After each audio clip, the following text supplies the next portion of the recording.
I came home after weeks in the hospital and found my belongings thrown into the garage like trash. My son-in-law, wearing a smug smile, declared, "You do not live in this house anymore. My father needs the room."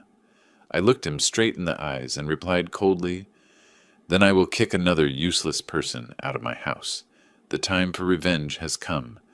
The time to show them who is really in charge." Before we continue, please subscribe to the channel, William's Revenge Stories, and write in the comments what time it is where you are. I arrived home at 4:17 on a Wednesday afternoon with lower back pain after 3 weeks in hospital chairs and my sister's uncomfortable guest bed. The March sky was gray over Portland, threatening rain, but it finally held off.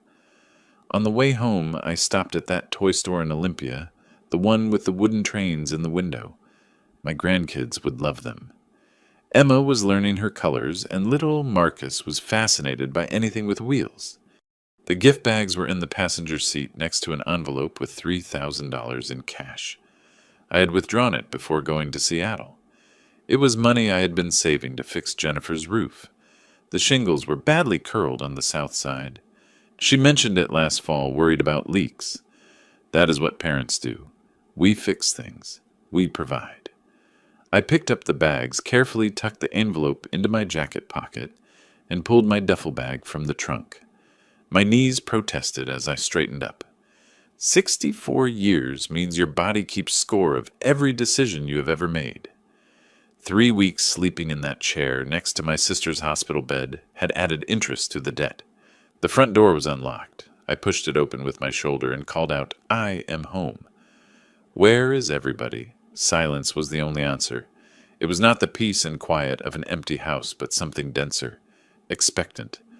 I left the gift bags on the hall table and saw Jennifer's keys in the bowl, Kevin's jacket hanging on the hook. Someone was home. I walked down the hall toward the bedrooms, intending to drop my bag in mine and maybe lie down for 20 minutes before dinner. The master bedroom door was closed, unusual. I heard voices inside, low, conversational, pleasant. Instead of knocking, I headed for the garage. I would leave the bag there, first come back for the gifts, and give them a moment to finish their conversation. I opened the garage door and reached for the light switch. Cardboard boxes, dozens of them stacked against the walls, formed narrow aisles in what had been my workshop. I stepped in hand still on the switch and read the nearest label, written in Jennifer's handwriting. Merle, clothes, the box next to it. Merle, books. Another one. Merle, personal items. My frame photographs, the ones that had been on my dresser for 30 years. Jennifer's kindergarten picture, my wedding photo, my parents' anniversary portrait, piled carelessly in an open box, wrapped in bubble wrap. I picked up Jennifer's kindergarten photo. The glass was broken, a diagonal crack slicing through her gap-toothed smile. I do not remember dropping my duffel bag. I do not remember how long I stood there looking at my life, packed away like merchandise in a storage unit. "You are back," Kevin said behind me. I turned around. He stood in the doorway between the garage and the house, arms crossed over his chest, blocking the entrance. No smile, no greeting. He offered no explanation like any normal person would when caught doing something extraordinary. "What is this?" My voice sounded steadier than I felt. "Jennifer, what is going on?" She appeared behind Kevin's shoulder. She avoided looking me in the eye. Her fingers found her wedding ring. She twisted it. I watched her twist it. Again. "Dad, we need to talk. I will handle it." Kevin interrupted her and stepped into the garage. He moved like he owned the place, as if everything belonged to him. I set the broken picture frame down very carefully. "Handle what?" "These are my things. This is my house. Was it yours?" Kevin's tone was the same one he used with his children when they misbehaved. Patient. Correcting. "Things change. My father needed a place, and that room has the best space." The words took a moment to sink in. I spent 3 weeks taking care of my sister. "You packed up my life?" "You were not using it," Kevin said with a shrug, a small gesture that conveyed enormous indifference. The room was empty. We made a practical decision. I turned to Jennifer, who was still half hidden behind her husband. Jennifer, tell me you did not agree to this. Kevin handles the house decisions now. She barely whispered it. That is right.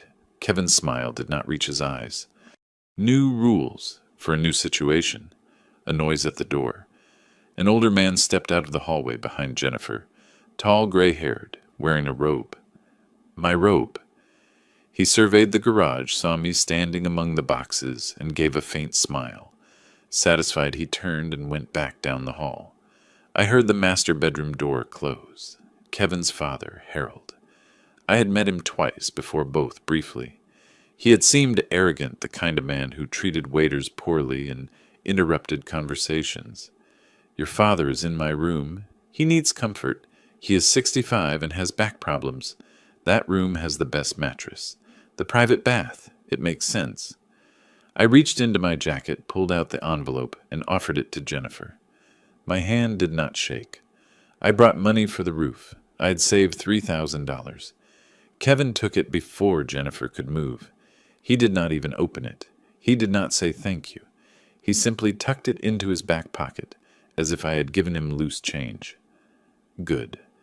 We will need it. The garage has electricity. You will be quite comfortable out here. He walked away. Jennifer followed him. Neither looked back. The door closed. I stood there surrounded by boxes of all my belongings. In the garage of the house I had finished paying for 15 years ago. From inside I heard the TV turn on in the master bedroom. Laughter, Harold's voice loud and pleased with himself. I picked up the gift bags from where I had left them by the door and placed them carefully on a box marked Merle Shoes. I reopened the box with Jennifer's photo, lifted the broken frame, and ran my thumb over the fractured glass. I did not remember it being damaged before packing. Someone had been careless. More laughter came from the bedroom. My bedroom. My TV.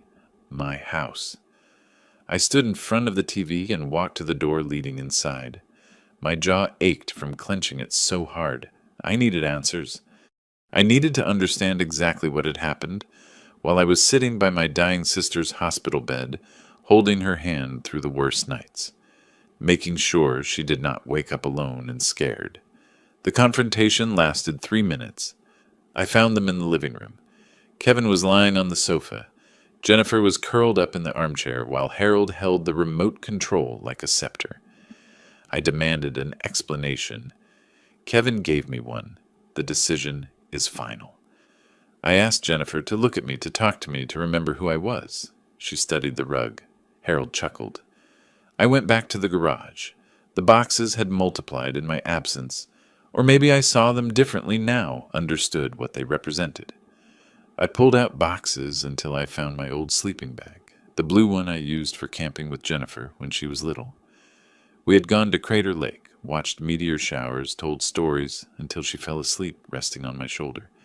I cleared a space on the concrete floor, moved the paint cans and gardening tools, and rolled out the sleeping bag. The garage heater was in a corner. I turned it on, heard a click and a hum, and felt a faint stream of warm air. Better than nothing. Through the wall separating the garage from the house, I heard the television voices from some comedy show and then laughter. Harold's laugh was unmistakable, a braying sound that could be heard at full volume. The master bedroom shared a wall with the garage. Every sound leaked through the drywall. The footsteps, the TV, the creak of bed springs, as Harold settled into what had been my bed. I lay on the sleeping bag, still in my travel clothes. The concrete was hard beneath my shoulders. The cold seeped through the fabric. I stared at the ceiling, the exposed beams and the bulb cord, and listened to my family living comfortably in my house without me. Hours passed. The house fell silent around midnight. I did not sleep. Instead, I thought about numbers. The mortgage I had paid for 30 years paid off 15 years ago. Property taxes, insurance premiums. The new furnace 2 winters ago. The roof that needed repair. Every payment, every expense, every cent invested in keeping this structure standing, my money, my labor, my name, on every document. I sat up, found the box labeled Important Documents, and opened it under the dim overhead light. There it was. The deed to the house, the certificate of ownership showing Merle Andrew Bell as the sole owner purchased in 1995. The mortgage satisfaction letter from the bank dated 2018. Utility bills all in my name. I spread them out on an overturned box and examined them like a lawyer reviewing evidence. Jennifer's name appeared nowhere. I had planned to add her eventually. I thought about it every year around tax time, but I hesitated. Kevin had always seemed a bit irresponsible with money. I wanted Jennifer to be secure and independent. Maybe subconsciously, I already knew. I looked at the documents, then at the wall separating me from the master bedroom. Laughter was heard again. It was late-night TV, some talk show. Harold found something hilarious. The eastern window above my workbench began to glow with a grayish light, around 6 in the morning. I had spent the night awake, running through scenarios, doing calculations, trying to understand exactly what my legal and moral situation was. I stood up protesting and walked to the door to the house, opening it silently. The kitchen was dark, but I saw a light in the hall. I moved carefully, hoping to find Jennifer alone to talk to her before Kevin woke up and stood between us again. I stopped at the kitchen door. Harold was sitting at the head of the dining table, my spot, the chair I had occupied at every meal since moving into this house. Now he wore a different robe. This one was new, expensive-looking. Jennifer had her back to me by the stove making breakfast.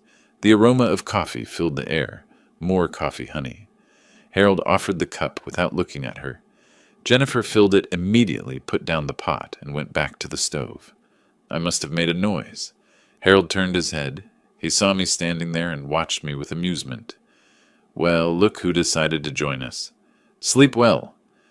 I ignored him, kept looking at Jennifer's back. I need to speak with my daughter. She is busy. It is family breakfast time. Can we talk? Alone, Jennifer's shoulders tensed, but she did not move from the stove. Dad, now is not a good time. Steps were heard on the stairs. Kevin came down, saw me standing in the doorway, and walked past me to kiss Jennifer on the cheek. He did not even look at me, simply sat down next to Harold and grabbed the juice pitcher. You heard him. Let us eat.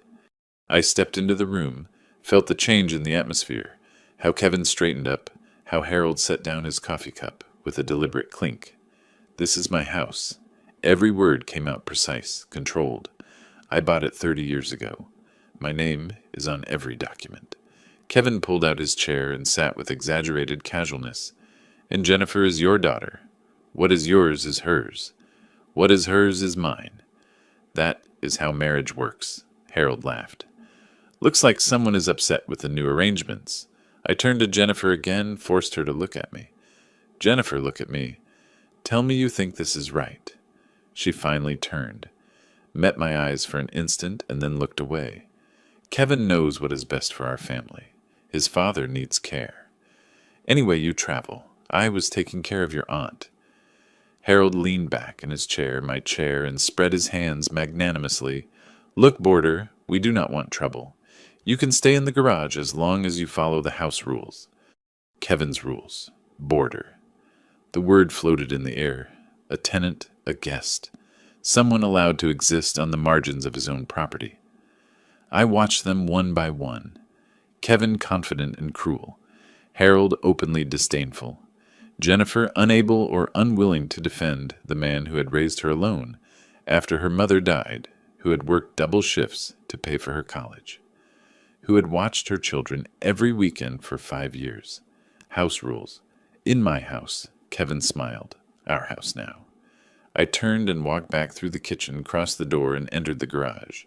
I did not slam it. I closed it carefully with precision, like when you close something you have already decided on and do not need a dramatic gesture. The documents were still scattered on the box where I had left them. House deed, mortgage, satisfaction letter, utility bills, all in my name. I picked up my phone and searched through contacts until I found the one I needed. I had not called yet. I sat there on the overturned box, phone in one hand, looking at the papers proving ownership and then at the house visible through the window. Laughter coming from the master bedroom was heard again, a morning show of some kind. Harold was enjoying his comedy. They thought I was weak. They believed I would accept it. They had forgotten something important about the man they had just exiled to his own garage. I built this life from scratch. I spent 40 years learning how structures work, how to identify weaknesses, how to dismantle something without it collapsing until you want it to collapse. I knew exactly how to undo what I had created. My finger hovered over the contact name. Not yet. First, I needed to understand everything they had done, know every detail, every piece they had moved while I was away. Then I would start making calls. The garage felt different in the daylight, less like an exile and more like a command center. I pulled my duffel bag from the trunk, packed clean clothes from the box, with my name toiletries. From another, all methodically, in view from the window facing the kitchen. I wanted them to see me packing. The front door opened just as I put the bag in the car. Kevin came out and watched me work. He did not offer help or ask questions. He simply watched, arms relaxed at his sides, waiting to see what I would do. I closed the trunk and walked to where he was blocking the driveway. "I am going to a motel. Make room for me." His expression changed, a relief barely disguised as concern. That is probably for the best. Less tension for everyone, especially for the grandkids. Yes, the grandkids. He said it as if he had forgotten they existed until I mentioned them. Jennifer appeared behind him, still in her robe, although it was past 9. She followed me to the car, her slippers scuffing the driveway concrete. "Dad, you understand, right? Kevin's father has health issues." I loaded the last bag without looking at her. "I understand everything now. I knew you would understand. You are always so reasonable." Reasonable? The word had a bitter taste. I was reasonable for 64 years. Reasonable when her mother died and I raised her alone. Reasonable when Kevin lost his 3rd job and I paid their mortgage for 6 months. It was reasonable that they asked to move in temporarily 5 years ago, and that temporary arrangement became permanent. I drove away, watching them in the rearview mirror. Kevin had his arm around Jennifer's shoulders. Both looked relaxed, victorious. The budget motel on 82nd Avenue was not very pretty. The carpet was older than my grandchildren, the air conditioner made a horrible noise, and the parking lot needed renovation. But the weekly rate was fair, and the clerk asked no unnecessary questions when I said I would be staying a while. I spread my documents on the narrow desk in room 217. The house deed looked smaller out of the safe, less impressive on the cheap laminate than I had imagined. But the words were clear. Sole owner Merle Andrew Bell. Purchase date April 12th, 1995. 30 years ago, I was 34. Jennifer was 6. My wife was still alive. My old wallet was at the bottom of the document box. The leather was cracked and faded. I opened it more out of habit than hope. Behind an expired Costco card and a photo of Jennifer at her high school graduation, I found it. The safety deposit box, key small and brass, attached to a paper tag with my account number. The Wells Fargo branch downtown still had the same marble floor I remembered from when I opened that box 20 years ago. Security protocols had been updated. More cameras, more forms. A young employee scanned my ID 3 times before taking me to the vault. "Long time no see, Mr. Bell. Is everything okay?" I pulled the long metal box from its slot and felt its weight. "I just need to review some documents to make sure everything is in order. It is a good idea to keep copies. You would be surprised how many people lose important documents. I do not plan on losing anything." Inside the original deed to the house with its embossed seal, the title insurance policy, and the mortgage satisfaction letter from 2018. I remember that day when I made the last payment, feeling like I was finally free from the weight of 3 decades of monthly checks.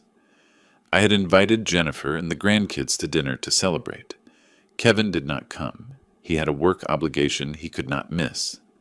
The FedEx office on Burnside had better lighting than the motel. I spread everything out on the counter. Deed property, title mortgage certificate. Utility bills from the last 2 years where only my name appears. Bank statements proving all payments were made exclusively from my account. That is a lot of documentation. A legal matter. The worker was young, maybe 25, with tattoos on both forearms. His name tag read, Marcus, same as my grandson. A property matter. I hope it works out for you. I watched the machine produce certified copies, each page coming out crisp and bright. I'm sure it will. Back in the motel room, I brought order to the chaos. Original documents in one pile, copies in another, my handwritten notes in a third. I took out the motel notepad and created a timeline. In April 1995, bought a house for $180,000 with a 30-year mortgage. In September 2012, Jennifer married Kevin. In March 2018, made the final mortgage payment, and the house was fully paid off.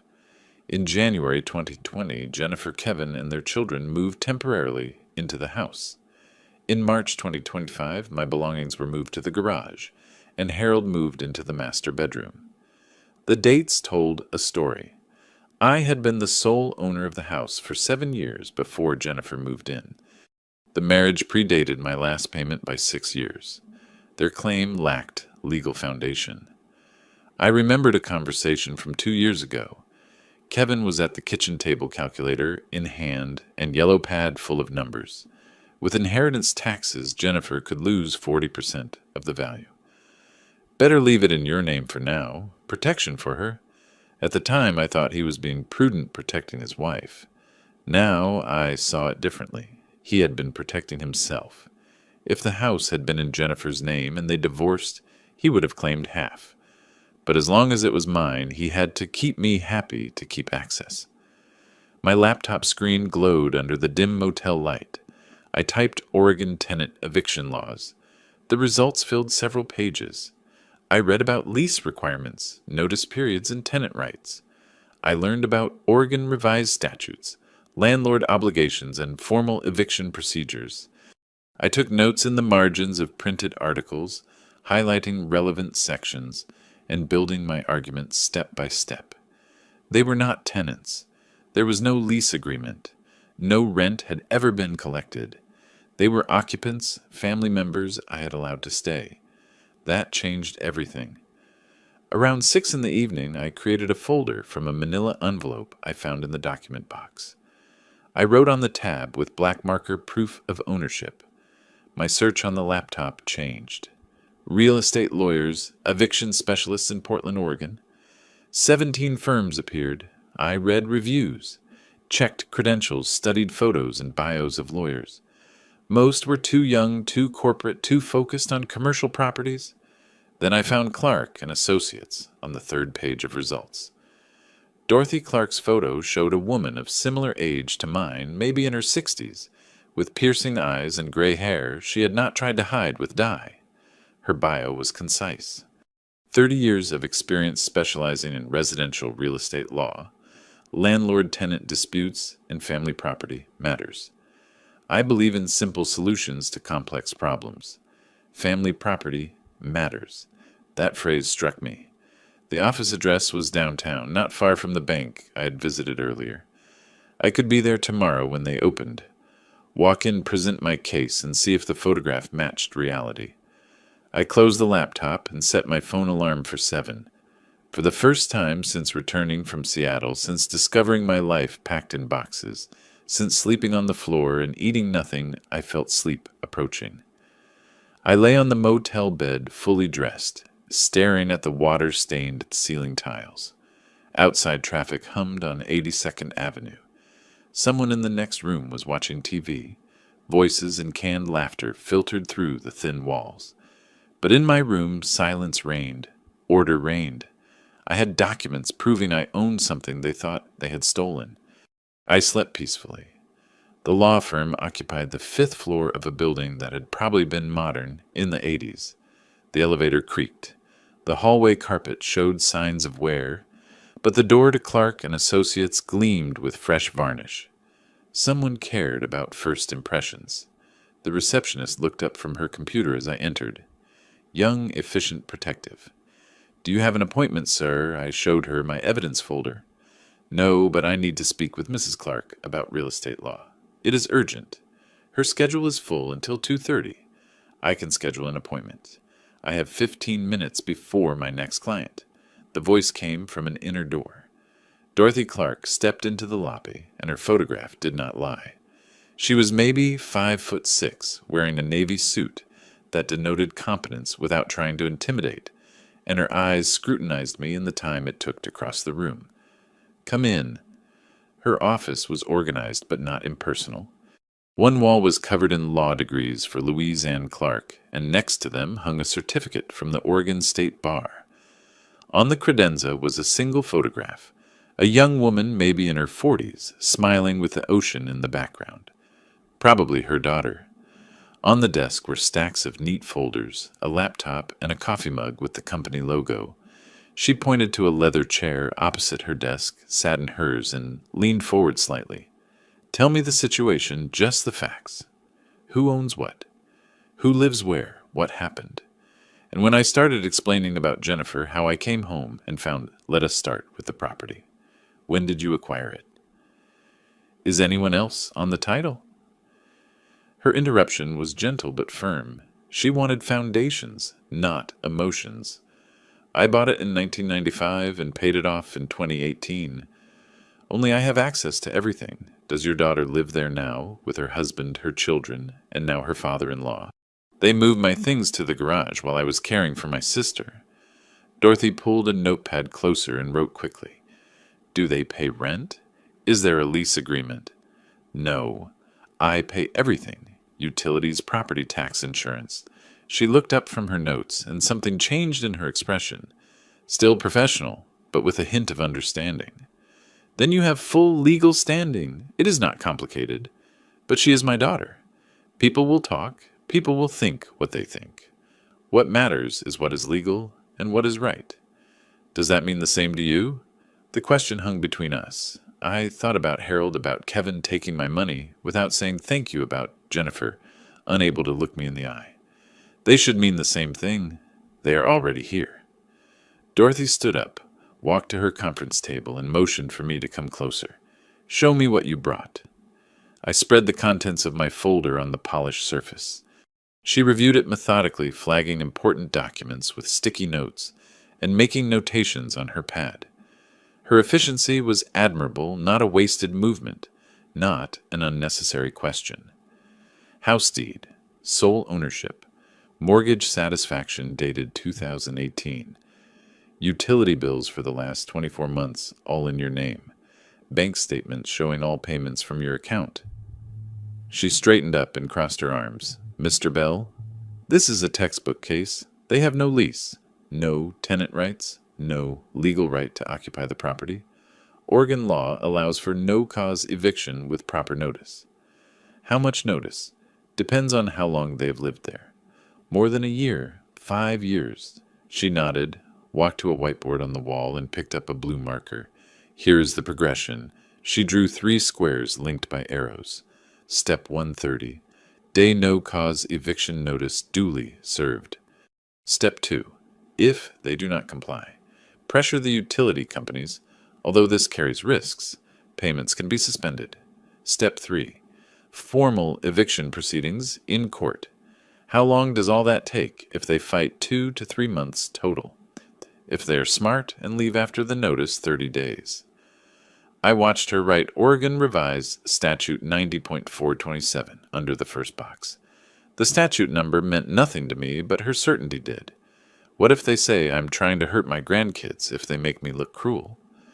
Dorothy put down the marker and returned to her chair.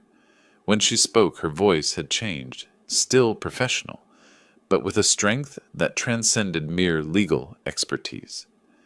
3 years ago, my son tried to have me declared incompetent. He wanted my law firm claimed I could no longer manage contracts or be trusted with client matters. He had a psychiatrist ready to testify and had collected statements from people I had supposedly confused in conversations. I leaned forward. "What did you do?" I took him to court, presented my own experts. client testimonies and case records, proving there was no error. I won. I have not spoken to him since. Do you regret anything? Her eyes met mine, only not acting sooner. Family does not mean accepting abuse, Mr. Bell. It means expecting better. And when they cannot meet that expectation, it means protecting yourself. Now the photograph on her credenza made sense. It was not a son's photo, but a daughter's, the child, who presumably had stood by her side. Where do we start? Dorothy pulled a printed form from her desk drawer. Today I draft the eviction notice, have it notarized tomorrow, and served Monday by certified mail and through the sheriff. That starts their 30 days. You pay me a flat fee of $2,500 plus court costs if we need to file suit. After that, all communication from them must be directed to me. No conversations, explanations, or negotiations. I pulled out my checkbook. When do I pay half, now the other half when they move out? I wrote the check for $1,250 without hesitation. My hand did not shake. The figures seemed correct.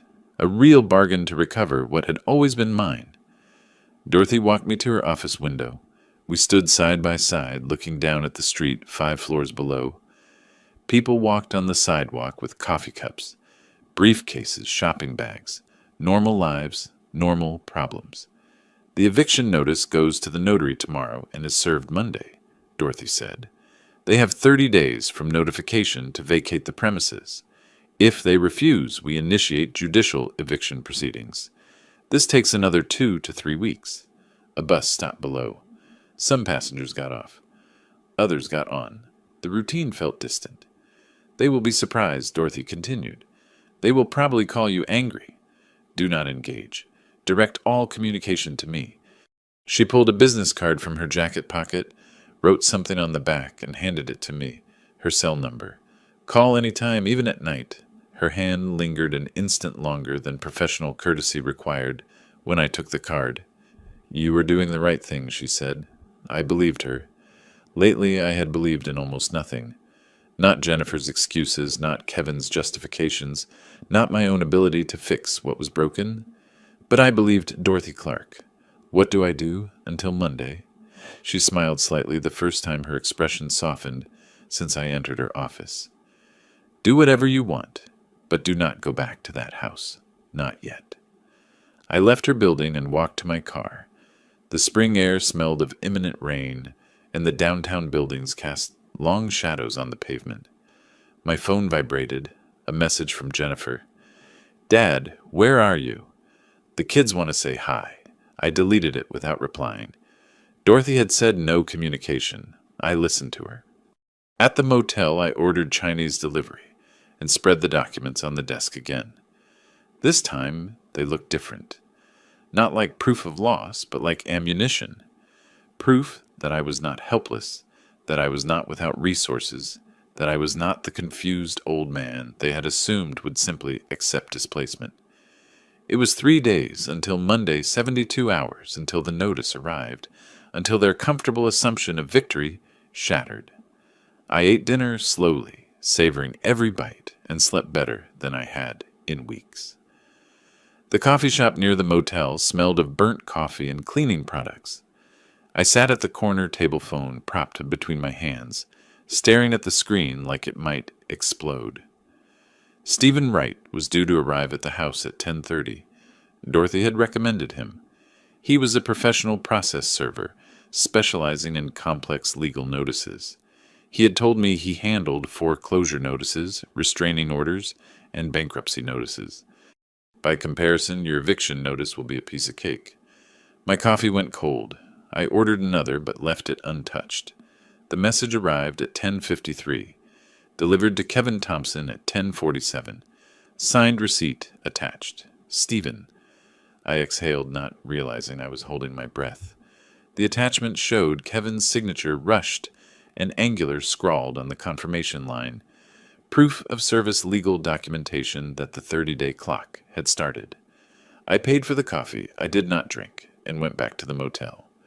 What I did not see, what Stephen told me later when I called for details, was Kevin's initial reaction.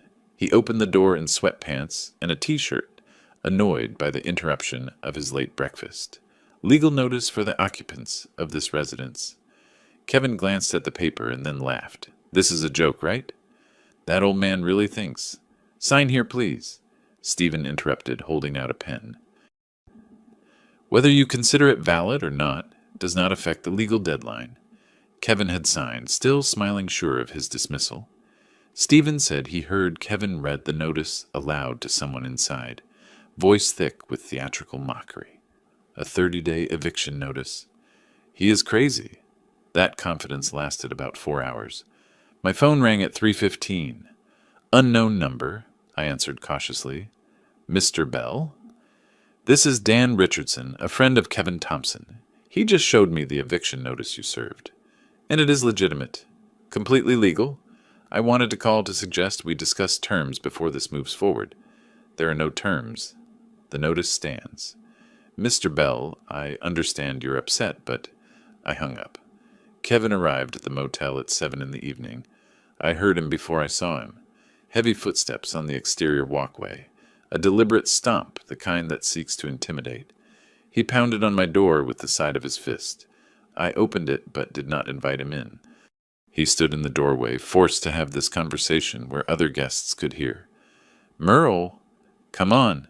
Let us talk about this like adults. The dialogue is over. Your daughter, your grandkids. Would you really kick them out? I am going to enforce my property rights. You have 30 days. His face changed. The mask of reason fell away. If you do this, you will never see those kids again. Never. I remained calm. Then after May 2nd, you will never see the inside of that house again. It is your decision. My father has health issues. You know that. Then find him suitable housing. That is not my responsibility. Kevin stepped closer. Do not come back. Jennifer will hate you for this. Jennifer made her choice when she let you pack my things without telling me. He stared at me, looking for some weakness, finding none. Then he turned and walked away, every step deliberate on the concrete. I closed the door. I sat on the bed. I waited. The call came 90 minutes later. Jennifer's name on the screen. Dad, please. Her voice was broken by tears. The kids are asking why Grandpa is making us leave. Jennifer, I can hear Kevin giving you instructions. Pause. Kevin's voice in the background, almost a whisper. Tell him about their school. Put the phone on speaker. Kevin, are you there? Shuffling sounds. Then Kevin's voice clear and cold. We are not leaving. Force us out and see what happens to your reputation. My reputation is dedicated to myself. See you in 30 days. Someone grabbed the phone. Harold's voice came on sharp and venomous. Senile old man. Do you think you can... I hung up mid-sentence. The phone rang immediately. It was Kevin's number. I did not answer. Rang again. I declined the call. Third time. Declined. A text message arrived. You just made the biggest mistake of your life. Deleted. Another message from Jennifer. How could you do this to your own family? Deleted. My phone buzzed with a notification. Facebook. Jennifer had tagged me in a post. I opened the app, something I rarely did. There was a photo of Emma and Marcus, both looking at the camera, with exaggeratedly sad expressions. The caption read, My heart aches because my grandfather is forcing my children out of their home. Please pray for me. Already 3 comments. I'm so sorry, Jennifer. Praying for you and the babies. Families should support each other, not tear apart. I closed the app and stared at the ceiling. I knew this would happen. Dorothy had warned me, but seeing it reading strangers, judging with only half the story, hurt more than I had anticipated. My phone rang again. This time, it was Dorothy's name. I answered. Did you see Jennifer's post? Dorothy's voice came through clear, concerned, but not alarmed. Background noise suggested she was still in her office despite the hour. Just now. This is standard procedure. Make the other side look like the villain. Do not engage. I sat up in bed. People I have known for years are commenting, calling me heartless. They do not know the whole story. You cannot win a trial on social media, Merle. Stay silent. How long will this last? Until they realize it does not work, or until the 30 days are up, whichever comes first. She was right. I knew she was right. But knowing it did not make it easier. The next morning, I checked Facebook despite my reservations. Jennifer's post had gone viral overnight. Now it had 17 comments. Former colleagues from the architecture firm where I worked for 30 years. Neighbors from the street where I have lived since Jennifer was 6. Mrs. Patterson, who lives 3 houses down. This breaks my heart. Poor babies. A new post appeared while I was looking. A photo of Harold sitting in an armchair looking frail and worried. Jennifer's caption, facing homelessness at 65 with severe health issues. Where is the compassion? I closed the app and threw the phone on the bed. Wednesday morning, the motel front desk called my room. Mr. Bell, there is a certified letter for you. The envelope was from Martin Webb, attorney at law. The return address was a strip mall on 22nd Avenue. I opened it in the parking lot. Dear Mr. Bell, I represent Kevin Thompson, Jennifer Thompson, Harold Thompson, and minors, Emma and Marcus Thompson. Your attempt to evict my clients constitutes abuse against Mr. Harold Thompson and endangers the welfare of minors by creating housing instability. I read it twice. The accusations were baseless. I knew that even without legal training, but the words hit me anyway. Elder abuse, child endangerment, constructive eviction. The letter made me sound like a monster. I called Dorothy from the car. It is pure posturing, she said after I read her the relevant parts. Webb is a small-time lawyer, trying to intimidate you into backing down. The notice stands. But what if there is no room for doubt? The law is the law. Everything else is gossip. I wanted to believe her. I tried to cling to her certainty. Thursday afternoon, I needed to buy food, basics, bread, milk, coffee.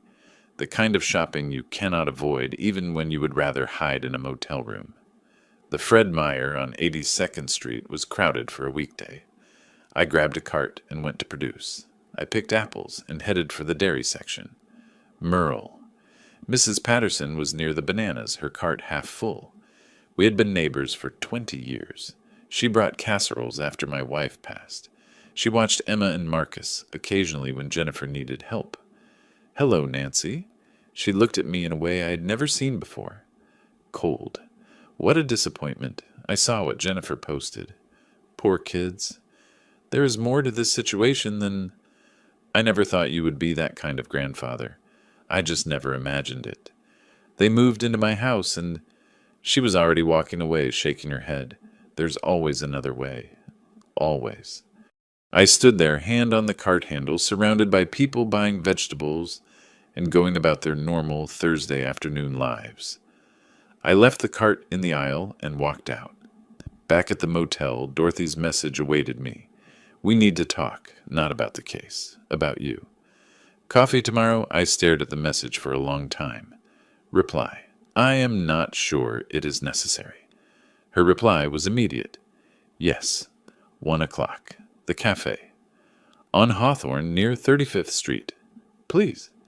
I accepted because I did not have the strength to refuse.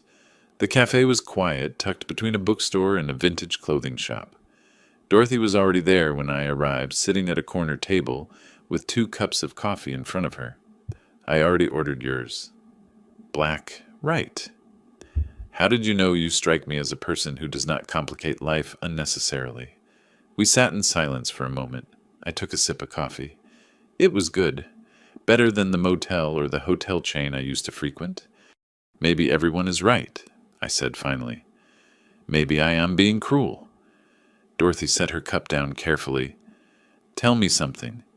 When your daughter let her husband pack your things, was that a kind gesture? No. But when they gave your room to his father without asking, was that a respectful gesture? No. Then why do you question yourself? I had no answer. Dorothy leaned back and watched me for a moment. When she spoke again, her voice had a different tone. 3 years ago, my son brought a psychiatrist to my office. He said I was showing symptoms of dementia and wanted to evaluate my mental capacity. I looked up. Your own son. He needed me incompetent to take over my practice. He had already spoken to 3 of my partners about a seamless transition once I was declared unfit. What did you do? I fought. I hired my own experts, submitted my files, proved my competence before a judge. I won. She paused. I lost him, but I kept my dignity and my business. Do you have regrets? I regret that he forced me to choose, but I do not regret choosing myself. The calf was warm, even though it had started raining outside. A young couple sat near the window, laughing over a phone. Life went on as normal around us. And if I lose them all? I asked quietly. Dorothy reached across the table. Her hand covered mine, warm and firm. Then you find new people, better people, people who do not mistake your kindness for weakness. I looked at our hands. I had not held a woman's hand in years, not since my wife passed 12 years ago. This was not the same as simple comfort. It was like a partnership, as if someone was standing beside me instead of watching from a distance. They are counting on your weakness, Merle, counting on you giving in for peace. But that is not peace. That is surrender. And you will spend the rest of your life living in a garage, wondering why you let them win. The rain drummed harder against the window. Neither of us moved our hands. The notice stands, I said finally. It was not a question. The notice stands, Dorothy confirmed. Her hand stayed where it was. I turned mine, letting our fingers interlace properly. We sat like that while it rained and the coffee went cold. And for the first time since that encounter at the supermarket, I felt less alone. Outside, the world might be judging me. On the internet, strangers might label me heartless. But here in this quiet cafe with this woman who understood betrayal, as only one who had lived it, could I felt something I had not felt in weeks. I felt certainty. Dorothy spread the utility bills on the conference table like a dealer showing her cards. Electricity, water, cable, internet. My name was on the header of every account. They are living in your house at your expense, she said, tapping the cable bill with her pen. It is time to cut the payment. We were 2 weeks into the 30-day notice period. Jennifer's Facebook posts continued. Photos of the kids doing homework at the kitchen table. Messages about persevering in the face of a family crisis. Kevin had not responded to my calls or messages since the eviction was served. They were dug in, treating the eviction as a mere threat. The notice expires in 2 weeks, Dorothy continued. Are they still there? Jennifer posted yesterday about standing firm against injustice. They are not leaving. Dorothy leaned back in her chair and watched me. Then we increased the pressure. Cable. Internet. Reduce their expenses. All legal. You are the account holder and are preparing to sell. Companies do not care about family drama. How long does it take? Cable disconnection takes 48 hours. Reducing the electric bill takes about a week to process the paperwork. She opened something on her laptop and turned the screen toward me. You cannot cut electricity completely. Safety regulations. But you can request a reduction to minimum service. Enough for the refrigerator and basic lighting. Nothing for entertainment or comfort. I thought about Kevin and Harold watching sports in my room. The kids watching cartoons on their tablets. Jennifer running the dryer 3 times a day because she never learned to organize laundry well. Do it, I said. Back at the motel, I called the cable company first. I put them on speaker so I could take notes. Old habit from architecture meetings where every detail mattered. May I ask the reason for disconnection change of residence? I no longer live there. Will anyone else be taking over the account number total disconnection? I can process it in 48 hours. You will receive a confirmation email shortly. The electric company was more complicated. The representative questioned my request for minimum service. They suggested I simply transfer the account to the current occupants. I explained that the property is in dispute and will be reduced to the legal minimum until resolved. The legal minimum required a refrigerator, a stove, and 1 lamp per room. No heating allowed beyond what was necessary for pipes. No air conditioning allowed. No entertainment systems. The confirmation email arrived that evening. Service reduction effective in 5 business days. I photographed everything. Confirmation emails. Receipts of service changes. I created a spreadsheet with dates, times, and account numbers. My architect's precision applied to legal warfare. Dorothy called that night. How did it go? Cable cut Friday. Power goes down next Wednesday. Good. Now we prepare the next phase. She paused. Have you thought about listing the house for sale, maybe? Maybe not. But preparing the listing, getting photos, and drafting MLS documents sends a message. It shows you are serious. We met a real estate photographer on Saturday. He took exterior shots while I waited in the car, not wanting to risk running into the family. The house looked beautiful in the afternoon light. The garden I had tended for 30 years. The new gutters I installed 2 summers ago. The painted frames Jennifer once praised. When do you want this published? The photographer asked, showing us images on his laptop. I looked at Dorothy. She nodded slightly. Not yet, I said. I will let you know in 10 days. The internet went down Friday afternoon. Kevin called an hour later, voice tight with rage. What did you do? The internet is gone. I disconnected services at my property. You cannot just. The kids need internet for school. You have 13 days to find a new residence with internet. I suggest you start looking. This is illegal. I'm going to cut the utilities. Consult your lawyer. I am the account holder. I can modify or cancel any service I'm paying for. He hung up without another word. Jennifer called that evening. I heard the kids crying in the background. Their voices were high and panicky like when routine breaks. Dad, please. The kids cannot do their homework. The power supply is at safety minimum. The refrigerator works. Basic lighting works. For anything else, you need to open your own account. We cannot afford it. Then perhaps you should consider that the housing I provided was not as onerous as Kevin made it seem. Silence, then quietly. Mom would be ashamed of you. The words hit me heavy in my chest. I expected them prepared for them, but hearing them still hurt. Your mother taught you better than this, Jennifer. She would be ashamed of how you treated me. I hung up before she could respond. 2 days later, Dorothy and I were at the photographer's studio reviewing house photos. He did an excellent job. Professional staging, perfect lighting. The property looked worth $20,000 more than market value. Send this to Kevin, Dorothy suggested. No words, just the photos. I hesitated only an instant. I pulled out my phone, selected the 12 images, forwarded them to Kevin's number. 3 dots appeared instantly. Kevin was typing. Then they stopped. Started again. Stopped again. No message arrived. Dorothy's hand found mine on the desk. Her fingers were warm.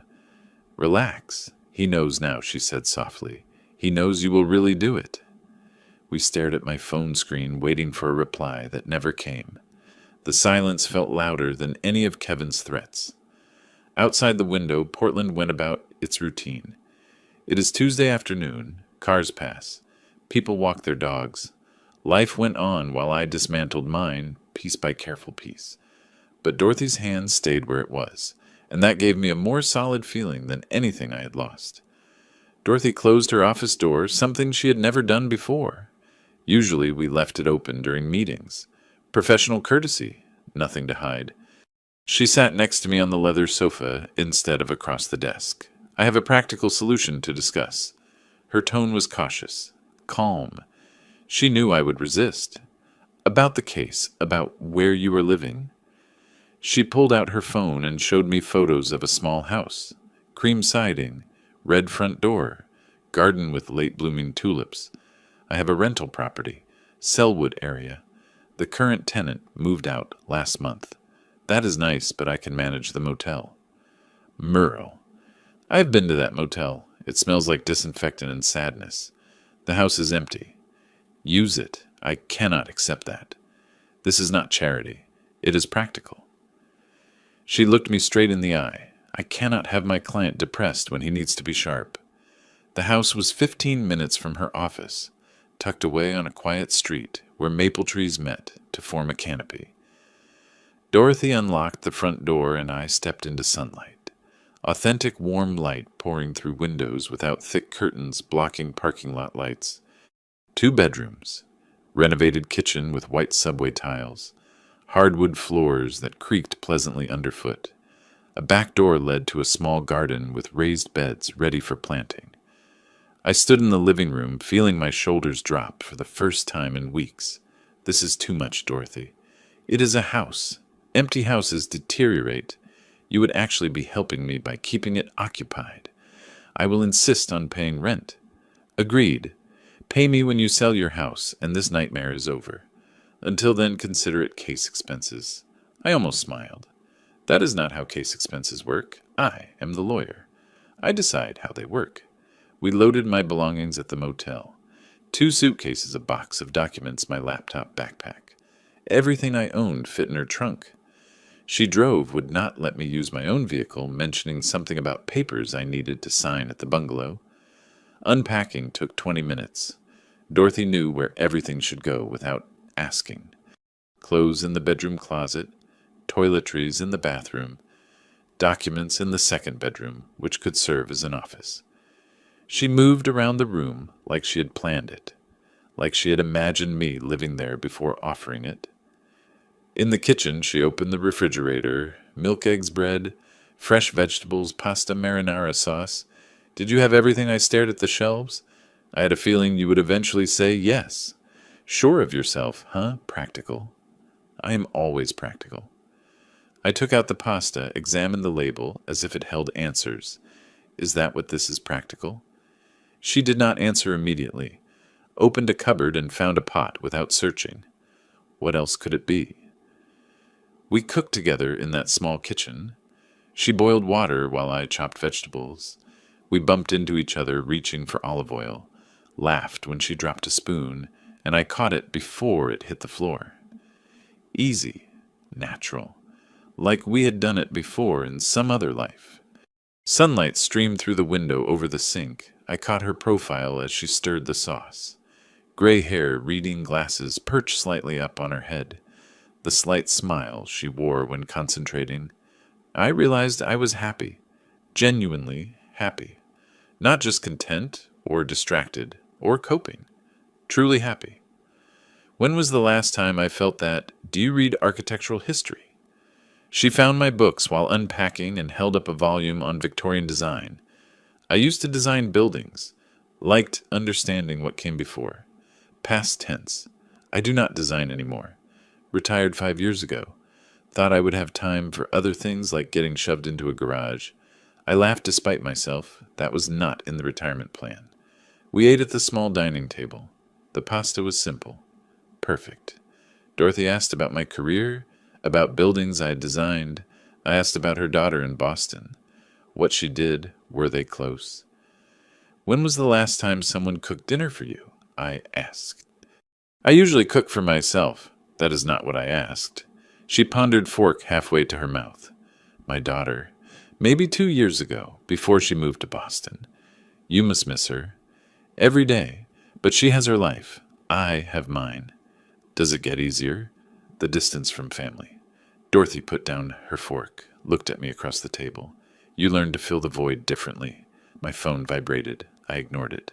Vibrated again. Jennifer's name on the screen. I picked it up. Read the text aloud. Harold and Kevin had a huge fight. The kids are scared. Please reconsider. Dorothy read it over my shoulder, said nothing, just squeezed my hand where it rested on the table. We washed dishes together. She scrubbed. I dried. The window over the sink overlooked the garden. Twilight dyed the beds purple. I could plant tomatoes there. Maybe herbs. The idea seemed radical after weeks of motel rooms and garage exile. At the front door, Dorothy grabbed her purse. I held out her keys. Thank you, I said. For everything, the house, the case, you.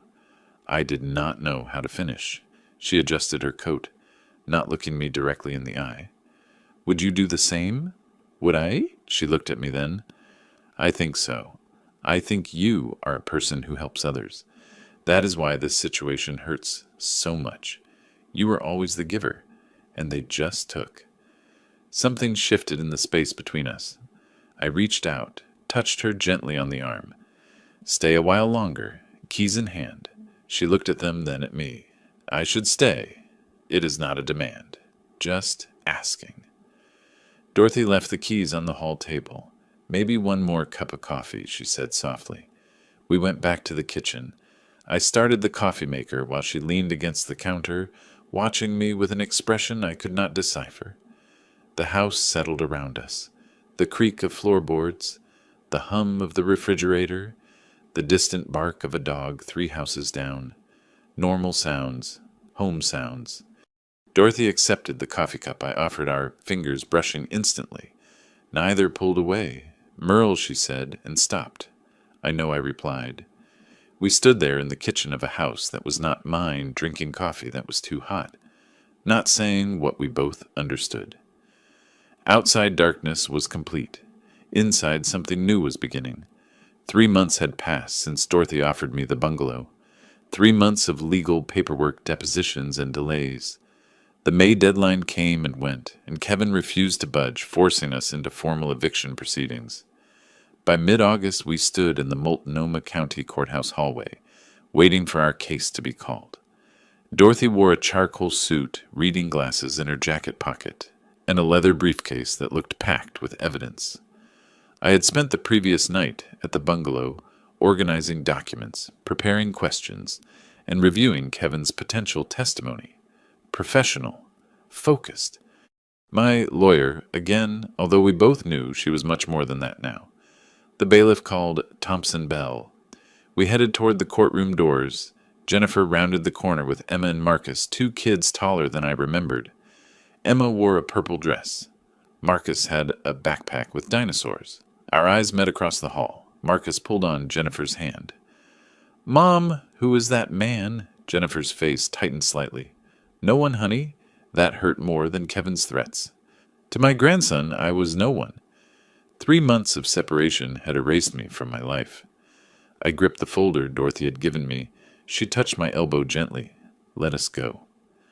The courtroom was smaller than it looks on TV. Judge Maria Martinez presided, a woman in her 50s with a piercing gaze and no patience for theatrics.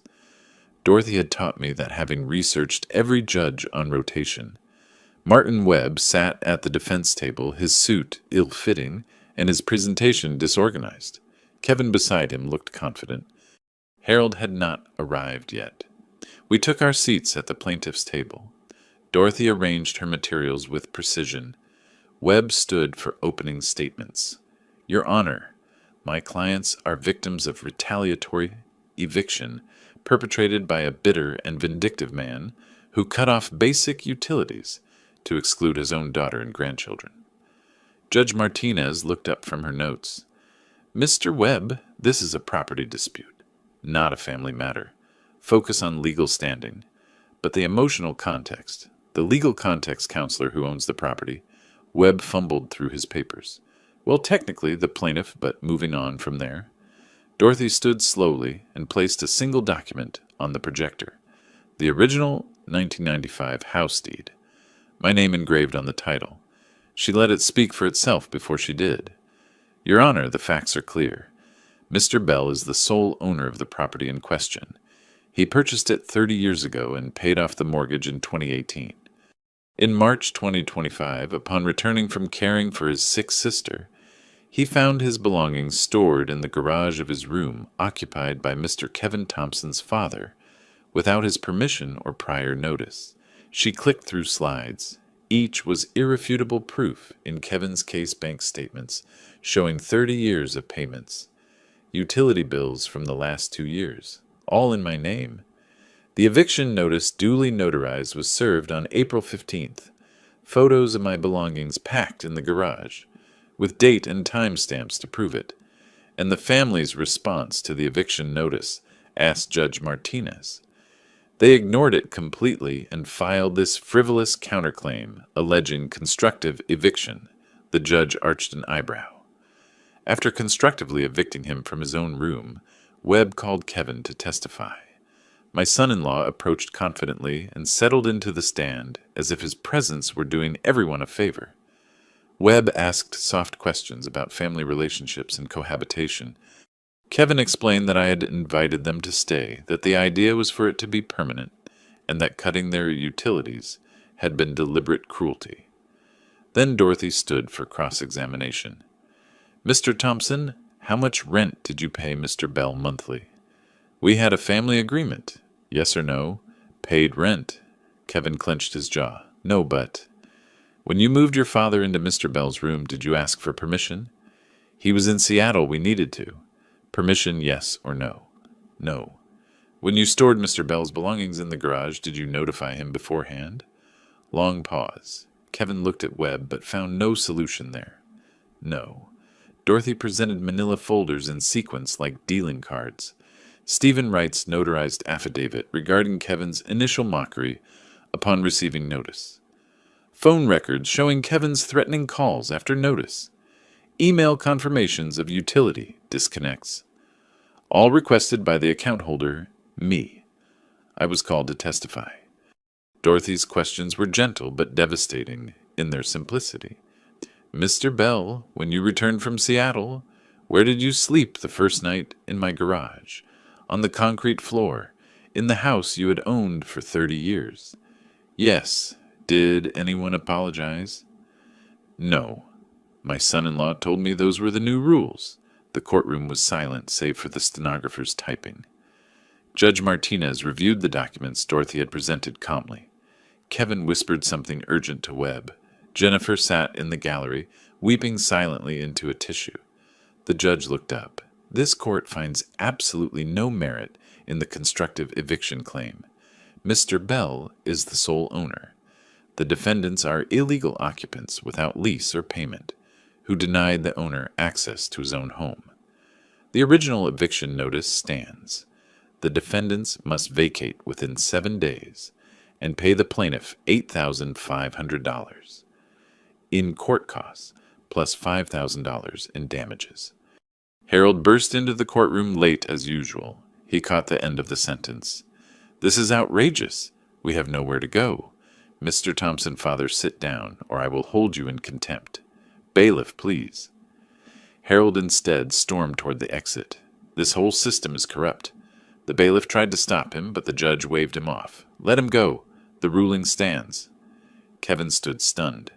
Webb gathered his papers. Defeat was reflected on his face. Jennifer stood, took her children's hands, and walked to the doors without looking at me. Outside on the courthouse steps, Dorothy finished a call with her office, while I watched Kevin help Harold into the car. The old man was still ranting and gesturing wildly. Kevin looked beaten, defeated. Jennifer buckled the crying children into the back seat. She glanced back once and saw me standing there. For an instant we were father and daughter again. Before Kevin, before the house, before everything fell apart. Then Kevin called her name sharply, and she got in the car. They drove off. Dorothy joined me and took my arm. "You won." I did not feel like I had won. "I know what you are thinking," she continued softly. "Winning in court is not the same as winning in life." I nodded, but sometimes protecting yourself is the only victory that matters. You will have time to rebuild other things. She did not say, "Let us rebuild together," but it was there implied in the way her hand rested on my arm. We walked together to her car. The courthouse clock read 3:15. In 7 days the house would be mine again. Completely mine. The keys still work. I never changed the locks. It had not been necessary. The house had always been mine, legally if not physically. I stood in the entryway, breathing air that smelled different, stale like windows closed for too long. Dorothy parked behind me in the driveway, her car loaded with boxes from the bungalow. My belongings finally back home. The living room was empty, not just of people, but of everything. The family photos that hung on the walls were gone. Jennifer's decorative pillows, the kids' toys scattered in corners, Kevin's sports memorabilia on the mantel. All gone. The space felt empty but intact. They had taken what they could, but left no destruction in their wake. I walked through every room methodically. In the master bedroom, only the furniture I had bought 30 years ago remained rescued from the garage where they had cornered it. The children's rooms were completely empty. Not even a forgotten crayon on the floor.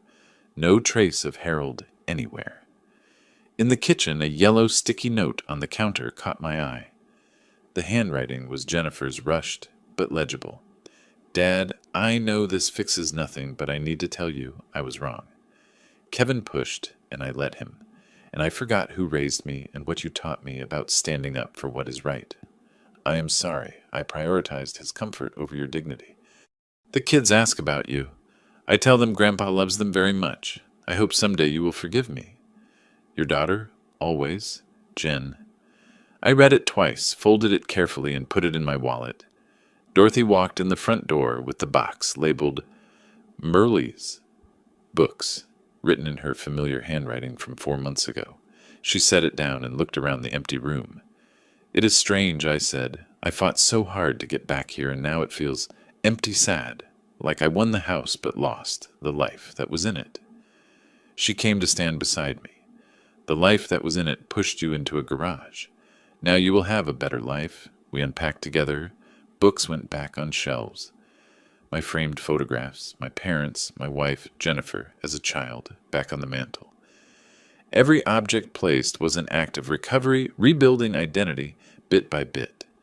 Dorothy found the architecture book in a box, Pacific Northwest Architecture. She opened the cover and saw the inscription for Dad, who taught me to see the structure of buildings. Love, Jennifer. 10 years ago, I said it was her birthday gift to me. She was thoughtful once. She was. I do not know when that changed.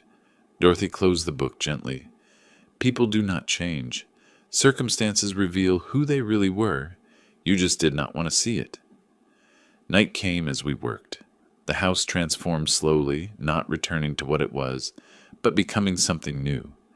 Dorothy found ingredients she had brought from the bungalow and started pulling out pots and pans. Now what she asked, filling a pot with water. You have your house back. Cases are closed. You do not need a lawyer anymore.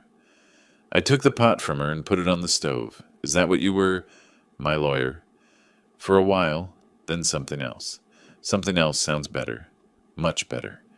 We cooked pasta, the same meal we had prepared together twice before, once at her bungalow, and once in this kitchen, months ago, when I thought life would always include Jennifer and the grandkids. The ritual felt right, claiming the space together, writing new memories over old ones. After dinner, we took our wine glasses to the back deck. The Adirondack chairs I had built 20 years ago were waiting for us. We settled in as the summer evening faded into night. I learned something from all this, I said. What is it that boundless kindness is nothing more than weakness, that I deserve respect in my own life, that losing people who do not value you is not really a loss. Dorothy set her glass on the deck railing, and what did you gain? I looked at her gray hair, catching the last rays of sun, comfortable in my space, like she belonged there. Clarity, strength, you. I was already here, I know. That is the best part. Stars appeared one by one. Somewhere in the neighborhood, wind chimes rang. The house stood silent behind us, empty but no longer lonely. I should probably go, Dorothy said, but she did not move. You can stay. I kept my tone casual. I have a spare room. She laughed softly. A spare room. I am old-fashioned. Me too. We sat in comfortable silence. Dorothy reached across the gap between the chairs and found my hand. Tomorrow, she said, we could start hanging pictures on the walls. Make it feel like yours again. Ours, I corrected gently. Dorothy squeezed my hand. She did not protest. In the kitchen, Jennifer's note was folded in my wallet. Someday I might call her. Someday she might answer. We might rebuild something smaller, but more honest than what we had before. But tonight, this moment, this fragment, this was enough. The house was mine again. Dorothy's hand was warm in mine. Stars kept appearing, filling the dark sky with light. I had lost a daughter, at least for now. I had lost grandchildren who did not recognize me. I lost the family I thought I had. But I found myself again. I set boundaries. I found someone who recognized my worth and supported me through the hardest moments of reclaiming it. The evening breeze was cool and pleasant. Dorothy's thumb traced circles on the back of my hand. Neither of us spoke. We did not need to. This was everything. If you like this story, please like this video, subscribe to the channel, and share your thoughts in the comments. To hear the next story, click the box on the left. Thanks for watching.